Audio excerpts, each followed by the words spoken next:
నియంత రూపంలో, అంటే సమస్త దేవతల్ని పాలించేవాడు, ఆ సమస్త ఐశ్వర్యాలకి సో అధిపతి అనేటువంటి భావంతో ఎవరైతే సేవ చేస్తారో, పూజిస్తారో వాళ్ళకి ఏం జరుగుతుంది? ఐశ్వర్య ప్రాప్తి కలుగుతుంది. ఆధ్యాత్మిక ఐశ్వర్య ప్రాప్తి కలుగుతుంది. అంటే ఏంటి? ఇంకొంచెం వివరంగా చెప్పుకుందాం. అసల హరిని భగవంతుడుగా పూజించడం అంటే ఏంటి? హరిని ఎవరైతే సో భగవంతుడు అంటే ఎవరో తెలుసా? భగవంతుడు అంటే కేవలం శ్రీకృష్ణుడే. ఎక్కడుండే శ్రీకృష్ణుడు? గోలోకంలో ఉండేటువంటి శ్రీకృష్ణుడే భగవంతుడు. శ్రీకృష్ణుడు ద్వారికలో కూడా ఉంటాడు ఇక్కడ. ద్వారకాలో కూడా శ్రీకృష్ణుడు ఉంటాడు. ద్వారక కింద సో సాకేతం. సాకేతం అంటే రాముడు ఉండేటువంటి లోకం. దాని కింద ఇంకా వస్తే అనేక రకాల కోటానుకోట్ల వైకుంఠాలుంటాయి. కోటానుకోట్ల వైకుంఠాలు. ఇలా ఎన్నో వైకుంఠాలున్నాయి. ఎన్నున్నాయి? కోటానుకోట్ల వైకుంఠాలు. మరి ఆ వైకుంఠాలు ఎక్కడున్నాయి? విరజా నది ఒడ్డునున్నాయి. ఆ విరజా నది ఒడ్డుకి ఇటువైపు ఏముంది? ఇదంతా భౌతిక జగత్తు. ఇదంతా భౌతిక జగత్తు.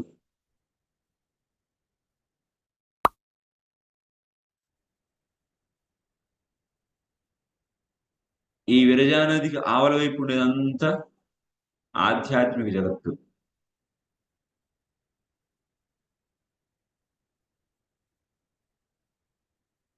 ఇక్కడ ఇంకా ఎన్నో నృసింగలోకం, వామన లోకం. ఇది నృసింగలోకం, వామన లోకం, మత్స్య, కూర్మ అలా అని చెప్పేసి ఎన్నో లోకాలు ఉన్నాయి ఇక్కడ. మరి ఈ వైకుంఠాలు ఎంతో మంది విష్ణువులు ఉన్నారు. కోటాను కోట్ల విష్ణువులు.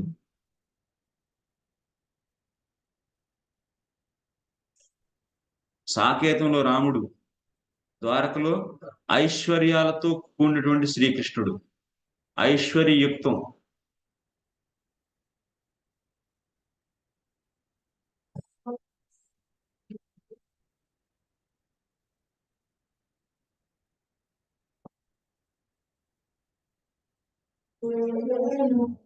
గోలోకంలో మధురమైనటువంటి శ్రీకృష్ణుడు.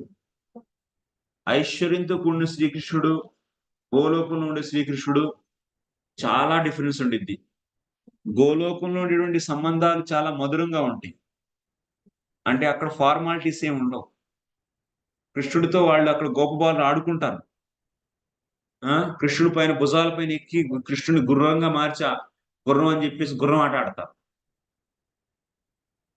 మరి గోపికలు ఆట పట్టిస్తారు కృష్ణుడిని.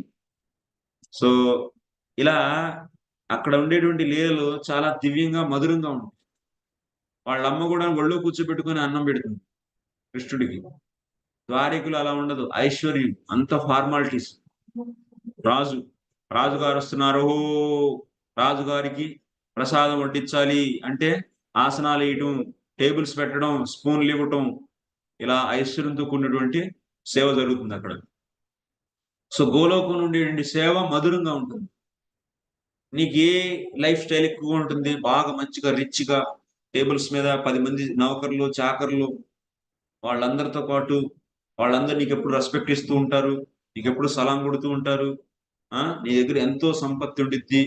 ఆ సంపత్తిని భోగిస్తూ వాళ్ళ యొక్క రెస్పెక్ట్ మనం గ్రహిస్తూ వాళ్ళు ఎంతో ఫార్మల్ గా సర్వీస్ చేస్తూ ఉంటారు. ఎస్ సార్ అని చెప్పేసి. అలాంటి సర్వీస్ అంటే నీకు ఇష్టం ఉంటుందా? అంటే తీసుకోవడానికి, నేను చేయడానికి కాదు, తీసుకోవడానికి. నీకు అలాంటి లైఫ్ స్టైల్ బాగుండిద్దా?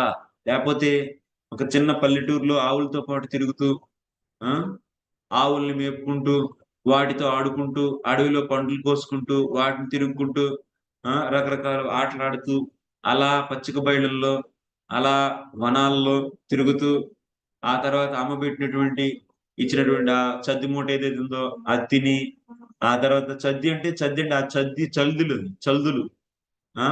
నలుగురితో పంచుకొని తింటూ అలా ఎప్పుడు గోపుబారులతో ఉండడం, ఆ లైఫ్ స్టైల్ బాగుండిద్దా? మీకు ఏది బాగుండిద్ది?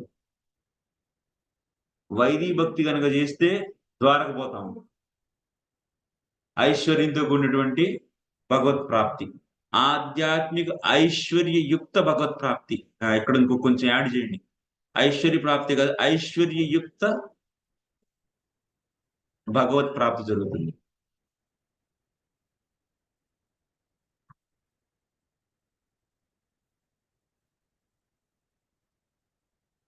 అంటే భగవంతుడు నువ్వు ఎలా కొలుస్తున్నావు? ఈశ్వరుడు అంటే ఏంటి? ఒక పెద్ద రాజులాగా. ఈశ్వరుడు అంటే ఎవరు? కంట్రోలర్. అబ్బో ఈయన మా పెద్ద నాయకుడు అండి.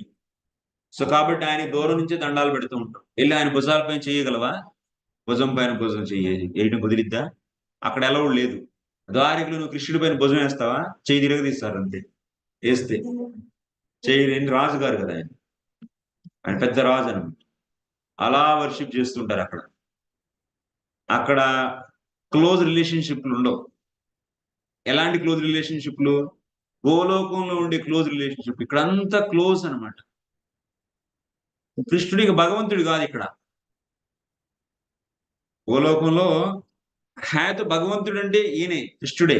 ఇక్కడుండే అసలు అందరికన్నా అసలు భగవంతుడు అనేటువంటి శబ్దం ఎవరికి వర్తించేది? శ్రీకృష్ణుడికి.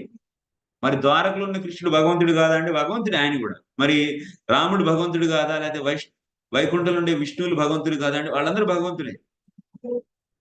కానీ ఏంటి, వీళ్ళందరికీ కూడాను పరిపూర్ణమైనటువంటి రూపం ఏంటయ్యా అంటే గోలోకంలో ఉండే శ్రీకృష్ణుడే పరిపూర్ణుడు, అఖిల రసామూర్తి, అఖిలమైనటువంటి రసాల యొక్క మూర్తి ఎవరు?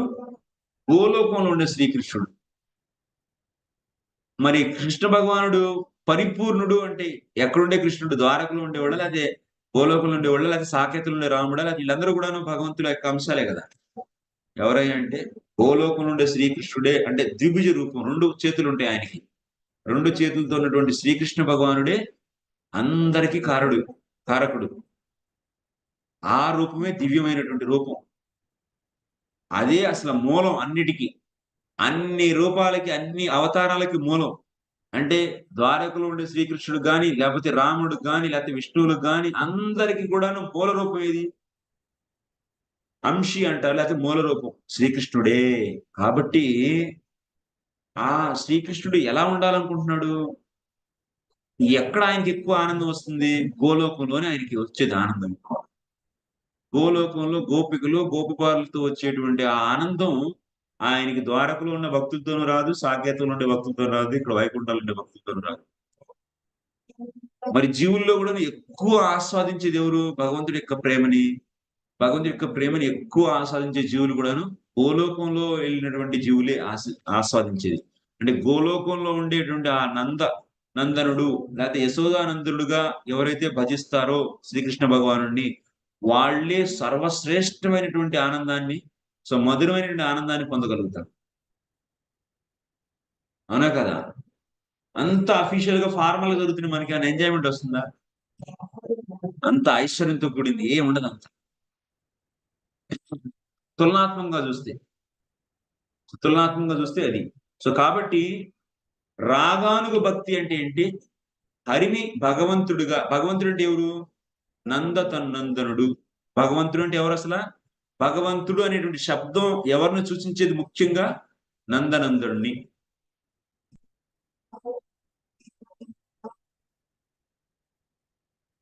సో నందనందనుడిని సూచిస్తుంది భగవంతుడు అనే శబ్దం. అంటే ఇప్పుడు హరిని భగవంతుడుగా పూజించడం అంటే అర్థం ఏంటి?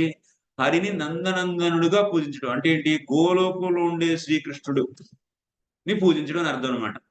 సో గోలోకంలో ఉండే శ్రీకృష్ణుని పూజించడం. హరి అంటే ఇప్పుడు ఇక్కడ ఏం తీసుకోవాలి? నందనందనుడు. అంటే నందనందనుని పూజించడం అంటే ఏంటి? భజించడం అంటే ఏంటి? పూజించడమో, భజించడం, సేవించడం అంటే రాగానుగు భక్తి అంటారు దాన్ని.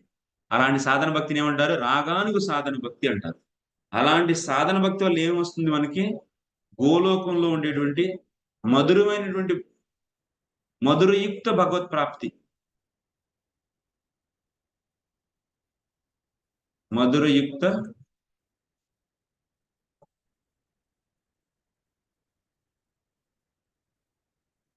భగవత్ ప్రాప్తి జరుగుతుంది. ఓకే.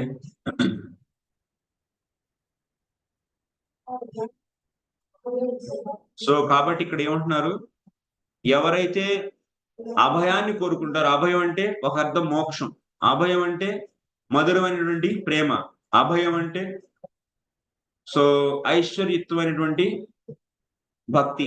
సో ఎవరైతే ఇలా రకరకాలు కోరుకుంటారో ఈ భగవంతుడిని సర్వాత్మగా భగవానుడిగా ఈశ్వరుడుగా పూజిస్తారు అని చెప్పి చెప్తున్నారు అనమాట. ఓకే.